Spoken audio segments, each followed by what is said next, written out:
very good performance to round off a very good result for you guys. Yeah, no, delighted. Similar to last time out, we played Dundee United, we're up against a team who came down in good form. So there's always that added ingredient for the opponent, and it was important the day we spoke, and we've worked all week really, and been trying to make sure that we're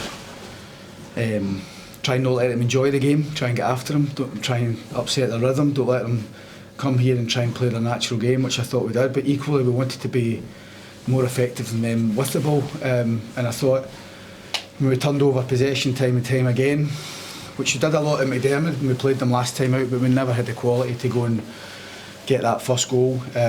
Today was different. We probably should have been more than 1-0 up at half time with the chances and the kind of flow of the game, but you would take that. We spoke at half time about we thought St Johnstone would make a couple of changes, and they did do that. Obviously they changed midway through the first half to a back four, which was kind of flies in the face of what they've been of late. So there was a wee adjustment with that, but there was also a couple of wee adjustments from half time. And I think getting the second goal was so important, and the quality of all the goals really. Liam Polworth is an example of the press, but he's also got the finesse, a lovely finish.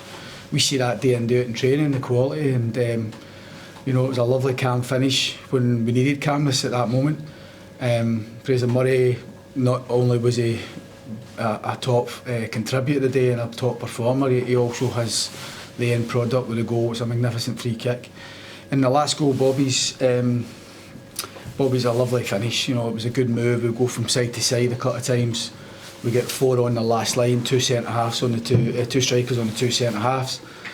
Marley Watt's the first centre half. Bobby recognises the space. A lovely pass from Lewis Mayo, but Bobby's still got so much to do. His first touch allows him to get into his stride for his second touch, and it's a lovely calm finish. So, it was a brilliant afternoon. I thought the players put so much into it. There was loads of positives. We took maybe the luxury really of getting a few boys on who have not had a lot of game time of late. The last part of it. Obviously with McInnes coming off, we had to make, that was one stoppage that we weren't planning on at that time. So the last sub at that time, with Fraser Murray just feeling his hamstring a wee bit, we didn't take any risks. And we had to make the last sub to make it 3 subs really. And getting Matty and Innes after being out for so long was nice and pleasing. The only negative was the goal, but when the spaces start to get a bit bigger and it's difficult for us to keep maintaining the level of press. And to be honest, they kind of threw caution to the wind. They were kind of playing all over the positions, and right back ended up at left wing at one point, and it was hard to really kind of bring some rationale. And sometimes when the game gets a bit untidy like that, you just got to stay within your shape. So we're disappointed at the goal we lost, but it's only a minor disappointment because I thought it was a really strong performance, a much needed win on the back of beating Dundee United, and a thoroughly deserved one at that, and some real plenty of positives from the game. The table's so congested there, that's into top 6. Yeah, I know, it's nuts. It's nuts. It's like, listen, we want to be a top 6 team there this season. We always thought with European involvement, and then obviously we've added to our woes at the start of the season with the discipline part and getting players sent off. It's the first time we've finished a game against St Johnstone with 11 men. So we've got to take ownership at times with that. We always thought we could play a bit of catch up, and we would like to have had more points on board, but we're still in a position where if we find our best form, we can still be a top 6 team. I think the strength of the team's getting better. You see the bench today, there was a wee bit more familiarity about it, and we're starting to get a few boys back. McCrory, Cameron, Kennedy this week. Hopefully in the next couple of weeks we'll get Vassell, and then the week after that maybe Finlay. So we're going to need everybody. We're going to need the strongest squad possible going into these remaining 7 games before the split.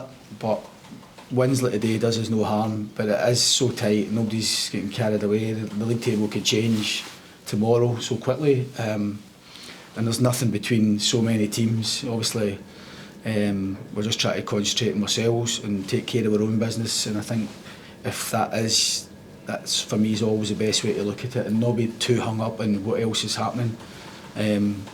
We next home game is Rangers here, and then that's either side of that, I've got 2 tough away games at Aberdeen and Ross County, so every game, even the day's game, it wasn't straightforward on paper. You look at it and think you're up against a team who've won 4 in a row, so there's not a lot between a lot of teams. You know, it's mad that I think Aberdeen have, in the form, won 1 in 6. Dundee United won 1 in 6. Motherwell won 1 in 6. St Mirren won 1 in 6. I'm like, who's winning? You know what I mean? It's like, it's mad, you know. And everybody's capable of slitting each other's throat, and you just got to try and find a winning formula, try and stay unbeaten as long as you can. And normally the teams that can do that get to where they want to get to, whether that's Europe, titles, staying away from relegation and getting into top 6, and that's what we're just trying to do. What was the issue for Kyle McInnes when he came on? Not much. You just felt his knee jar a wee bit. We were actually, I think we just had a conversation 2 or 3 minutes before, well, I had with staff about maybe look after Ginto and get him off. Liam Polwarth's one of the ones that's been struggling a wee bit with illness and hasn't managed to train. Maybe that's what we should do more often. He was brilliant today. Full of cowpaw, I think. So we're kind of worried about Polly anyway, just because of the effects I know having trained. But we obviously had some a couple of midfielders there, and we're keen to get wee Davy on as well. So it was just maybe the right time to get McInnes off. I don't think it's anything to worry about. I'm hoping that's the case. And no other added injuries for the game. Just Fraser felt his hammy a wee bit tight. Joe latterly felt his groin a wee bit tight. But I don't think any of these injuries will be too concerning, hopefully. Was that Fraser's best game in Achilles shot, and how much has he come on in the last couple of months? Do you know what, I don't know. I think people will maybe think that because of the goal, and you're right to say it, you know, and it's brilliant for him to score a goal, because there's too often, he was my player of the year when we won the title here. He was one that we really leaned on, and we kind of, that second half of the season he was magnificent, and from there on in it's not really quite kind of happened for him. A couple of wee injuries here and there.